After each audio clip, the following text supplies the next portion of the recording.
الحمد لله وكفى وسلام على عباده الذين اصطفى أما بعد فأعوذ بالله من الشيطان الرجيم بسم الله الرحمن الرحيم ما يلفظ من قول إلا لديه رقيب عتيد صدق الله العظيم عن أبي هريرة رضي الله تعالى عنه أن رسول الله صلى الله عليه وسلم قال من كان يؤمن بالله واليوم الآخر فليقل خيرا أو ليصمت۔ بزرگان دین اور عزیز ساتھیوں، اللہ تبارک و تعالیٰ نے ہم پر بڑی نعمتوں کو نوازا ہے اور بڑی نعمتیں عطا فرمائی ہے۔ من جملہ ان نعمتوں میں یہ ہے کہ اللہ تبارک و تعالیٰ نے ہمیں زبان کی نعمت سے نوازا ہے۔ جو آیت کریمہ اور جو حدیث مبارکہ آپ کے سامنے تلاوت کی ہے وہ زبان ہی کے متعلق ہے، زبان کی بات چیت کے متعلق ہے، زبان کے استعمال کے مطابق ہے۔ اللہ تبارک و تعالیٰ قرآن کریم کے اندر ارشاد فرماتے ہیں کہ انسان اپنی زبان سے کوئی بات نہیں کہتا مگر یہ کہ اس کے پاس ایک نگران ہے جو تیار ہے، یعنی یہ کہ اس کو لکھ رہا ہے، اس کو محفوظ کر رہا ہے۔ کل قیامت کے دن جب اللہ تبارک و تعالیٰ کے سامنے حاضری ہوگی تو اس وقت پتہ چلے گا کہ ہم نے اپنی زبان سے کیا کچھ کہا ہے اور کیا کچھ بولا ہے اور زبان کو کن کاموں میں استعمال کیا ہے۔ ایک حدیث مبارکہ میں رسول اللہ صلی اللہ علیہ وسلم ارشاد فرماتے ہیں کہ جو اللہ اور آخرت کے دن پر ایمان رکھتا ہے اسے چاہیے کہ اگر اپنی زبان سے کوئی بات کہے تو بھلی بات کہے یا یہ کہ خاموش رہے۔ یہ تو رسول اللہ صلی اللہ علیہ وسلم کا فرمان ہے۔ بعد میں چل کر بہت سے ماہرین نے اس حدیث سے یہ نتیجہ نکالا ہے کہ آخر کیوں آپ صلی اللہ علیہ وسلم نے یہ حدیث مبارکہ بیان فرمائی ہے۔ اس لیے کچھ سائنسدانوں کا کہنا ہے کہ انسان جو کچھ کہتا ہے اس کے دل پر اثر کر جاتا ہے، اس کے دماغ میں اثر کرتا ہے، جو بات کہتا ہے سامنے والے پر اثر کرتی ہے۔ اسی وجہ سے فرمایا کہ اگر کوئی شخص سونے سے پہلے اگر 25 مرتبہ 30 مرتبہ 35 مرتبہ یا ایک تعداد کے مطابق یہ کہہ دے کہ میری کڈنی فیل ہو چکی ہے اور یہ 20-25 دن عمل کر لے تو یاد رکھو اگر کچھ عرصے کے بعد اس کی کڈنی حقیقت میں فیل ہو جائے گی۔ کیوں؟ اس لیے کہ جتنا اس کو رٹا ہے اس کے دماغ میں اثر آ چکا ہے اور حقیقت میں اس کا دماغ اس بات کا قائل ہو گیا کہ اس کی کڈنی واقعی طور پر فیل ہو گئی۔ تو اس لیے یہ پھر رسول اللہ صلی اللہ علیہ وسلم کا وہ فرمان سامنے آتا ہے کہ جو آپ نے 1400 سال پہلے بات کہی تھی کہ انسان کی بول کی ایک قیمت ہے۔ انسان جو کچھ بولتا ہے اس کی ایک منزل ہے، اس کی ایک منزلت ہے، اس کا ایک درجہ ہے۔ ایک مسلمان کا مزاج یہ نہیں رکھا گیا شریعت میں کہ وہ جو چاہے اپنی زبان سے بولے، جو چاہے بکواس کر دے، جو چاہے فضول بات کہہ دے۔ یہ شریعت کا مزاج نہیں ہے۔ شریعت نے اس سلسلے میں بہت تعلیم دی ہے۔ یہ چونکہ نعمت ایسی ہے کہ بن مانگے مل چکی ہے اس لیے ہم اس کی قیمت کو نہیں جانتے۔ ان لوگوں کو دیکھتے ہیں جو اشاروں سے بات کرتے ہیں، جو گونگے ہوتے ہیں، اس وقت اس نعمت کا پتہ چلتا ہے اور اس کی قیمت معلوم ہوتی ہے۔ حضرت ابو ہریرہ رضی اللہ تعالیٰ عنہ کا ہی ارشاد رسول اللہ صلی اللہ علیہ وسلم ارشاد فرماتے ہیں کہ انسان کبھی کداج اپنی زبان سے کوئی کلمہ نکالتا ہے، وہ کلمہ اتنا ناگزیر ہوتا ہے اس کو احساس نہیں ہوتا، وہ اپنی زبان سے کہہ کر نکل جاتا ہے، لیکن حضرت ابو ہریرہ فرماتے ہیں کہ وہ جہنم کی اتنی گہرائی میں چلا جاتا ہے جتنا کہ مشرق اور مغرب کا فاصلہ ہے، اور جتنا کہ مشرق اور مغرب کا بعد ہے، جو فاصلہ ہے اتنا گہرائی میں چلا جاتا ہے۔ مطلب یہ ہے ان احادیث کا کہ اپنی زبان کے وہ استعمال کرے، صحیح کاموں میں استعمال کرے اور غلط کاموں سے بچائے، اس لیے کہ اکثر جو گناہ وجود میں آتے ہیں وہ اس زبان ہی کی وجہ سے وجود میں آتے ہیں۔ معاشرے میں جتنے فساد پھیلتے ہیں نتیجہ زبان ہی بنتی ہے، جتنی غیبتیں ہوتی ہے، جتنا حسد پیدا ہو رہا ہے اور جتنا جو ہے وہ جھوٹ ہوتا ہے وہ سب زبان ہی سے پھیلتا ہے، جتنا الامراض ہے وہ زبان ہی اس کو ادا کرتی ہے۔ اسی لیے حضرت ابو سعید خدری رضی اللہ تعالیٰ عنہ کی روایت ہے، رسول اللہ صلی اللہ علیہ وسلم ارشاد فرماتے ہیں کہ روزانہ صبح کے اندر یہ زبان کے آگے دیگر اعضاء اس کو یہ مخاطب کرتے ہوئے فرماتے ہیں کہ زبان اللہ کا ڈر رکھنا، اس لیے کہ اگر تو سارا دن سیدھی رہے گی ہم بھی سیدھے رہیں گے، اور اگر تو غلط چلے گی، ٹیڑھی ہو جائے گی، ہم بھی غلط ہو جائیں گے، ٹیڑھے ہو جائیں گے۔ اس لیے روزانہ صبح کے اندر یہ دیگر اعضاء مخاطب ہوتے ہیں کس کی طرف؟ زبان کی طرف۔ تو ہمیں یہ اس بات کا اندازہ لگانا چاہیے کہ اس زبان سے کتنے غلط کام وجود میں آتے، اس لیے کہ کسی کو گالی دے دی، کسی کو برا جملہ کہہ دیا، نتیجے میں وہ جو ہے وہ پیڑ مارم ماری کی نوبت آئے گی۔ اب یہ کس کو برداشت کرنا ہے؟ جسم کو برداشت کرنا ہے، زبان کو تو تکلیف نہیں ہوگی۔ اس لیے روزانہ صبح کے اندر یہ جسم کے جتنے اعضاء ہے وہ زبان کے آگے یہ مخاطب کرتے ہوئے کہتے ہیں کہ اے زبان تو سیدھی رہی اور اللہ کا ڈر رکھنا۔ اللہ کا ڈر جب حاصل ہو جاتا ہے تو دو نعمتیں انسان کو حاصل ہو جاتی ہے۔ پہلی نعمت یہ ہے کہ وہ اس زبان کو اور وہ جتنے اعمال ہے وہ اعمال کی طرف چلتا ہے، نیکیوں کی طرف چلتا ہے، اور دوسری نعمت حاصل ہوتی ہے گناہوں سے بچ جاتا ہے۔ یہی جو ہے تمہیں تقوی حاصل کرنا، اسی کا نام دین ہے کہ کرنے کے کاموں کا انجام دینا ہے، نہ کرنے کے کاموں سے بچنا ہے۔ یہی شخص جو ہے وہ دیندار کہلائے گا۔ اور دین کی تعریف بھی یہی ہے، حقوق اللہ کو ادا کرو، حقوق العباد کو ادا کرو اور نواہی سے بچتے رہو، بس اسی کا نام دین ہے۔ ہمیں کوشش کرنی ہے کہ ہم جتنی نعمتیں اللہ تبارک و تعالیٰ نے دی ہے ان کو صحیح کاموں میں خرچ کریں گے، اللہ نعمتوں میں اضافہ فرما دیں گے۔ اور اگر ان نعمتوں کی قدر نہیں کی جو من بانگے ہمیں مل چکی ہے تو ہو سکتا ہے اللہ تبارک و تعالیٰ نعمتوں کو سلب کر لے۔ تو یہ جتنی روایات ہے وہ اس سلسلے میں ہے کہ رسول اللہ صلی اللہ علیہ وسلم امتیوں کو توجہ دلانا چاہتے ہیں، ان نعمتوں کو صحیح استعمال کرو۔ ان نعمتوں سے انسان بڑے بڑے کام انجام دے سکتا ہے اور بڑا کام کر سکتا ہے۔ یاد رکھو بہت سی صورت ایسی آ جاتی ہے، بہت بار ایسا ہو جاتا ہے کہ انسان کبھی اپنی زبان سے دو لفظ ادا کر دیتا ہے، دو لفظ جو ہے وہ ادا کر دیتا ہے، لیکن سامنے والے کے لیے ہزاروں روپیے کا ہبہ کے برابر ہو جاتا ہے۔ ہزاروں روپیہ آپ ہدیہ دے کسی کو، لیکن کبھی ایسا ہوتا ہے دو لفظ آپ نے بول دیے، سامنے والے کا دل خوش ہو گیا تو ہزارہ روپیوں کے ہبہ اور ہزارہ روپیوں کے ہدیے کے برابر ہو جاتا ہے۔ انسان کے بول کی قیمت ہے، منزلت رکھی گئی ہے۔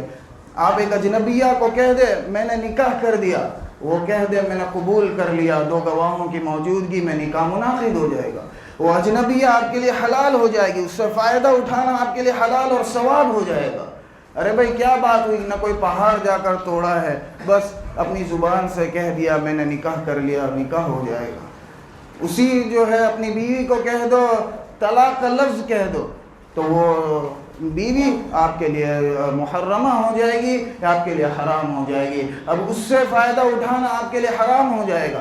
ارے بھائی لفظ طلاق بولنے میں کوئی پہاڑ کو تو توڑنا نہیں پڑا، کوئی راستہ تو کودنا نہیں پڑا، لیکن کیا بات ہے، بس یہ انسان کی زبان کی بول کی قیمت ہے، ایک مسلمان کے بول کی قیمت ہے۔ اسی لیے رسول اللہ صلی اللہ علیہ وسلم نے جگہ جگہ ان باتوں کو ارشاد فرمایا تاکہ امتی اپنی زبان کو سنبھال کر استعمال کرے، تول کر بولے، سوچ کر بولے، اس لیے کہ اس زبان سے بڑے بڑے گناہ وجود میں آ جاتے ہیں۔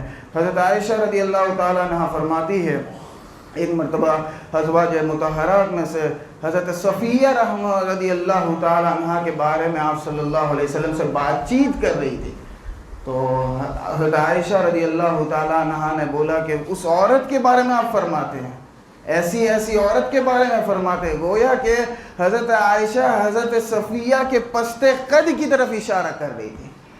پست قد کو بتلا رہی تھی کہ اس کی تو ہائٹ اتنی چھوٹی ہے. تو آپ صلی اللہ علیہ وسلم نے ایک جملہ ارشاد فرمایا کہ عائشہ تو نے ایسی بات کہہ دی ہے، اگر وہ بات سمندر میں جا کے ملا دی جائے تو سمندر کڑوا ہو جائے، سمندر کے اندر خرابی آ جائے. دیکھو ایک لفظ کے بولنے سے اتنی خرابی وجود میں آ جاتی ہے. ہم اپنا اندازہ لگائے، ہم جائزہ لے، صبح سے رات تک کتنی مرتبہ ہم زبان کا غلط استعمال کرتے ہیں اور کتنا ہم صحیح استعمال کرتے ہیں. اگر خود اپنا محاسبہ کریں گے تو نتیجہ ہمارے سامنے ہوگا. آج معاشرے میں جو برائیاں پھیل رہی ہے اس وجہ سے کہ ہم اوروں کو دیکھ رہے ہیں، ہماری نظریں اوروں پر ٹکی ہوئی ہے. ہم اپنے بیمار ہونے کو سوچتے ہی نہیں ہیں، ہم اپنا محاسبہ کرتے نہیں ہیں، تو کہاں ہم اپنے بیمار ہونے کو سوچیں گے. اور جب ہمیں معلوم ہی نہیں کہ میں بیمار ہوں تو میں ڈاکٹر کے پاس کیسے جاؤں گا. انسان جب محسوس کرتا ہے کہ میں بیمار ہوں تو پھر وہ ڈاکٹر پاس جانے کے لیے اس کا دل کرتا ہے اور جلد از جلد علاج کے لیے دوڑتا ہے. لیکن اگر معلوم ہی نہیں، پتہ ہی نہیں کہ میں بیمار ہوں تو طبیب کے پاس کہاں سے جائے گا. اس لیے آج مفتی محمد تقی عثمانی صاحب فرماتے ہیں کہ ہم اپنا محاسبہ کریں. جتنا ہم اپنے بارے میں غور کریں گے، میں کتنی نمازیں ادا کر رہا ہوں، میں کتنی سنتوں کو ترک کر رہا ہوں، میں کیا گناہ کر رہا ہوں، میں کیا نیکیاں کر رہا ہوں، جتنا ہم اپنے بارے میں سوچتے رہیں گے تو خود بخود اصلاح کو پاتے رہیں گے، خود بخود اس کو دور کرنے کی فکر ہوگی، توفیق ہوگی، اللہ کی طرف رجوع کرے گا اور اللہ تبارک و تعالیٰ اس کے لیے انتظام فرمائیں گے تربیت کا. تو ضرورت ہے کہ ہم اس زبان کے صحیح استعمال کو پہچانیں. عبداللہ ابن مبارک رحمۃ اللہ علیہ فرماتے ہیں کہ ایک عورت آئی، لوگ مشائخ کتنی اپنی زبانوں کا صحیح استعمال کرتے تھے، اور اگر کبھی غلط ہو بھی جاتا تھا وہ خود ہی محاسبہ کر لیتے تھے، خود ہی اپنے آپ کو سزا دیا کرتے تھے. اس لیے کہ نہ شیخ ہر وقت آپ کے ساتھ آنے والا ہے، نہ استاد آپ کے پاس 24 گھنٹے رہنے والا ہے، نہ آپ کے بڑوں میں سے کوئی آپ کے ساتھ رہنے والا ہے. ہر شخص کو اپنی نگاہ خود رکھنی پڑے گی، اپنی فکر خود کرنی پڑے گی، کوئی آپ کی فکر کرنے والا نہیں. موقع بموقع کوئی شیخ ہوگا، کوئی استاد ہوگا، وہ موقع بموقع والدین ہوں گے، وہ غلطی کے اوپر کبھی آپ کو ٹوک دیں گے، لیکن ہر مرتبہ آپ کی زندگی آپ خود گزار رہے ہیں، آپ ہی کو نظر رکھنی پڑے گی، آپ ہی کو فکر رکھنی پڑے گی میں کتنا بیمار ہوں، میں کتنا صحیح ہوں. عبداللہ بن مبارک رحمۃ اللہ علیہ فرماتے ہیں کہ میں حج سے فارغ ہو کر جا رہا تھا تو ایک عورت قافلے سے پچھڑ گئی تھی. وہ آئی اور اس نے مجھے یہ آیت کریمہ پڑھ کر سلام کہا، سلام قولا من رب الرحیم. میں نے سلام کا جواب دے دیا، میں سمجھ گیا کہ مجھے سلام کر رہی ہے. چنانچہ پھر اس نے مجھے کہا کہ میں نے پوچھا کہ کہاں سے آئی ہو؟ اس نے کہا ادخلوا مصر انشاءاللہ آمنین.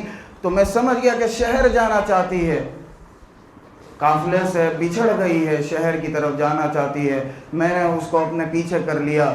راستے میں کچھ عربی اشعار پڑھنے لگا.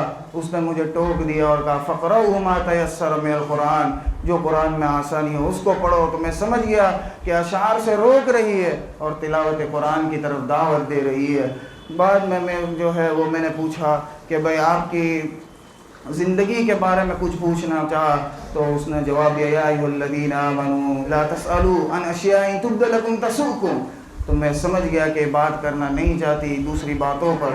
چنانچہ جب شہر قریب آیا تو میں نے پوچھا کہ کہاں کس سے ملنا چاہتی ہو؟ تو اس نے جواب دیا المال والبنون زینۃ الحیات الدنیا. تو میں سمجھ گیا اللہ تبارک و تعالیٰ نے مال بھی عطا کیا ہے، بیٹے بھی عطا کیے ہیں. میں سمجھ گیا قافلے والوں میں بیٹوں سے ملنا چاہتی ہے.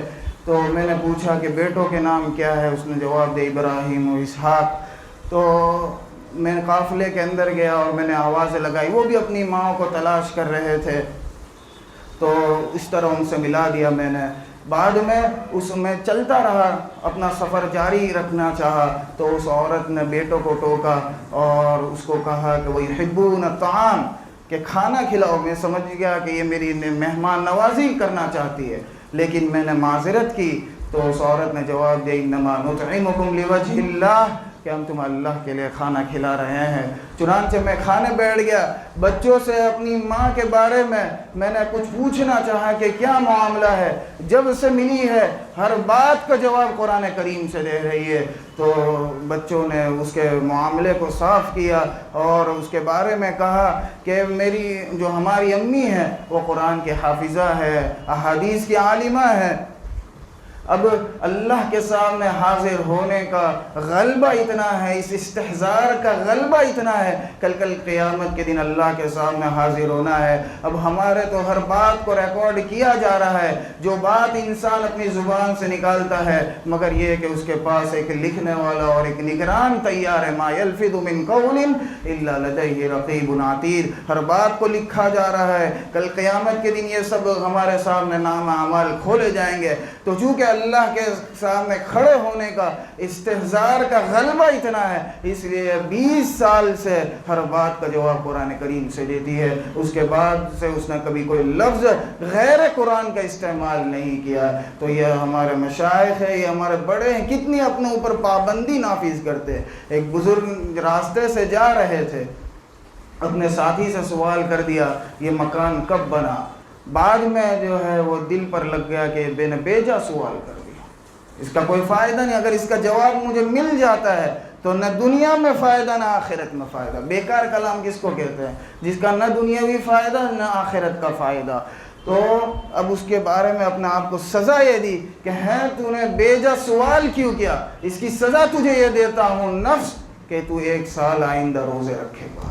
یہ حضرات اپنے آپ پر کتنا محنت کرتے تھے، کتنی مشقت کرتے تھے، اس وجہ سے کہ گناہ سے بچ جائے۔ انسان بیجا کلام کیوں نہ کرے؟ اس لیے کہ گناہ سے بچ جائے۔ اس کا مقصد یہی ہو کہ میں گناہ سے بچ جاؤں گا۔ زبان کو جتنا کم استعمال کریں گے تو انسان گناہوں سے بچ جائے گا۔ اگر استعمال کرنا ہے دنیا کے کاموں میں کرے، آخرت کے کاموں میں کرے، تو اس کا استعمال کرنا، اس نعمت کا حق، اس نعمت کا حقوق ادا ہو جائیں گے، ورنہ اس نعمت کی ناقدری ہوگی۔ تو بہرحال کہہ رہا تھا کہ اس زبان کے متعلق کچھ روایات ہے، کچھ احادیث تھی جو اس مجلس میں بیان کرنا مقصود تھا، تاکہ ہم اس نعمت کے صحیح استعمال کرنے والے بن جائیں اور اس نعمت کی ناقدری سے بچ جائیں۔ اس لیے کہ جن حضرات کے پاس یہ نعمت نہیں ہوتی، آپ ان سے جا کر پوچھیں کہ ان کو اگر معافی ضمیر کو ادا کرنا ہے کتنے اشارے کرنے پڑتے ہیں، کتنی باتیں ان کی زبان سیکھنی پڑتی ہے۔ سامنے والا بھی پریشان ہو جاتا ہے، خود وہ بھی پریشان ہو جاتا ہے۔ اس لیے ہمیں جو ہے ان تنبیہات کو سامنے رکھنا ہے اور اپنی زبان کو اور دیگر جتنے اعضاء ہوتے ہیں ان اعضاء کو صحیح استعمال کرنا ہم سیکھیں۔ ہمیں قدر اسی وجہ سے نہیں ہے کہ ہمیں بن مانگے اللہ تبارک و تعالیٰ نے عطا کیا ہے، قدر اس دن ہوتی ہے جس دن یہ نعمت چھین لی جاتی ہے، یا ڈاکٹر کے جاتے ہیں اور معلوم چلتا ہے لیور خراب ہو چکا ہے، اس کا خرچ 50 لاکھ روپے۔ اب انسان کی ساری زندگی کی جو کمائی اسی کے حوالے کر دینی پڑتی ہے، اس لیے کہ اتنا بڑا خرچ ہے، اور اس کے بعد بھی یہ مکمل یہ اطمینان نہیں ہے کہ وہ صحیح رہے گا، کہ آیا بگڑ جائے گا، کام کرے گا یا یہ کام نہ کرے گا، وہ تو اپنے راستے ہو جائے گا، اس کو اپنے راستے کر دے گا۔ ضرورت ہے کہ ہمیں اللہ تبارک و تعالیٰ کی نعمتوں کی قدر ہو اور اس کو ہم صحیح راہ میں خرچ کریں، فضول کاموں سے بچائے۔ من حسن اسلام المرء ترکہ ما لا یعنیہ، مسلمان کے اسلام کی خوبی یہی ہے کہ وہ جو ہے بیجا سوال سے بچ جائے، بیجا کام سے بچ جائے، غفلت سے بچ جائے۔ بیجا بات، بیجا کلام کس کو کہتے ہیں؟ بیجا کام کس کو کہتے ہیں؟ غفلت والا کام کس کو کہتے ہیں؟ جس میں نہ دنیا کا فائدہ نہ آخرت کا فائدہ، وہ سب بیجا ہے۔ حکیم احمد تھانوی رحمۃ اللہ علیہ کے یہاں 2 شخص آئے بیعت ہونے کے لیے۔ حکیم احمد تھانوی رحمۃ اللہ علیہ مسجد کے دروازے سے مسجد میں آئے اور وہ 2 حضرات وضو خانے پر اپنا وضو بنا رہے تھے۔ ان کے درمیان یہ بات چھڑی، جس جگہ سے ہم آئے ہیں وہاں کا حوض بڑا ہے یا یہاں کا حوض بڑا ہے؟ بعد میں نماز سے فارغ ہوئے، حضرت نے کی مجلس میں حاضر ہوئے، حضرت نے رحمۃ اللہ علیہ نے فرمایا کہ بھئی کس غرض سے آنا ہوا؟ تو انہوں نے کہا حضرت ہم بیعت ہونا چاہتے ہیں، اصلاحی تعلق قائم کرنا چاہتے ہیں، آپ سے کچھ استفادہ کرنا چاہتے ہیں۔ تو حضرت نے فرمایا بیعت بعد میں کریں گے، پہلے یہ بتاؤ اس مسجد کا حوض بڑا یا اس مسجد کا حوض بڑا؟ پھر حضرت رحمۃ اللہ علیہ نے تنبیہ فرمائی کہ اگر معلوم چل بھی جائے، اگر رزلٹ آ بھی جاتا ہے اس مسجد کا حوض بڑا ہے تو آپ کو دنیا میں کیا فائدہ ہوا، آخرت میں کس کا کیا فائدہ ہوا؟ اس لیے یہ حضرات بیجا کلام سے بہت بچتے تھے۔ امام حنیفہ رحمۃ اللہ علیہ کی مجلس میں ایک شخص سے پوچھا گیا کہ حضرت میں نہر میں جاتا ہوں غسل کرنے، میرا رخ کس طرف رہے؟ میں یہ بتلانا چاہتا ہوں کہ ہمارے سوالات، ہماری باتیں خود ہم غور کریں، کہیں مرتبہ کتنی بیجا ہو جاتی ہے اور کہیں کتنی بکواس ہو جاتی ہے۔ تو حضرت سے فرمانے لگا کہ حضرت میں نہر میں نہانے جاتا ہوں، اپنا رخ کس طرف کروں؟ آیا مشرق کی طرف کروں، آیا مغرب کی طرف کروں؟ امام صاحب رحمۃ اللہ علیہ نے اس کو جواب دیا، اپنا رخ اپنے کپڑوں کی طرف کیا کر تاکہ کوئی لے کر بھاگ نہ جائے۔ یہ حضرت اس بات کی طرف اشارہ کرنا چاہتے ہیں کہ بیجا سوال مفتی محمد شفیع صاحب رحمۃ اللہ علیہ سے پوچھا جاتا تھا کہ یزید جو ہے جنتی ہے یا جہنمی؟ مفتی محمد شفیع صاحب رحمۃ اللہ علیہ فرماتے تھے مجھے تو اپنے بارے میں فکر ہے، تلک امۃ قد خلت لہا ما کسبت ولکم ما کسبتم، یہ لوگ گزر چکے ہیں، ان کے اعمال ان کے ساتھ، ہمارے اعمال ہمارے ساتھ ہے۔ مجھے تو اپنے بارے میں فکر ہے کہ میں جنت میں جانے والا ہوں یا جہنم میں جانے والا ہوں۔ اس لیے ہمیں خود اپنی فکر کرنے کی ضرورت ہے، اور خصوصاً معاشرے میں جس عضو کی وجہ سے آج جو ہے وہ خرابیاں پھیل رہی ہے، لڑائیاں جنم لے رہی ہے، وہ اس زبان ہی کی نتیجہ ہے۔ اس لیے اپنے زبان کا صحیح استعمال کرنا ہم سیکھیں۔ سب سے پہلے اللہ تبارک و تعالیٰ مجھے عمل کی توفیق عطا فرمائے، آپ لوگوں کو بھی عمل کی توفیق عطا فرمائے، آمین وآخر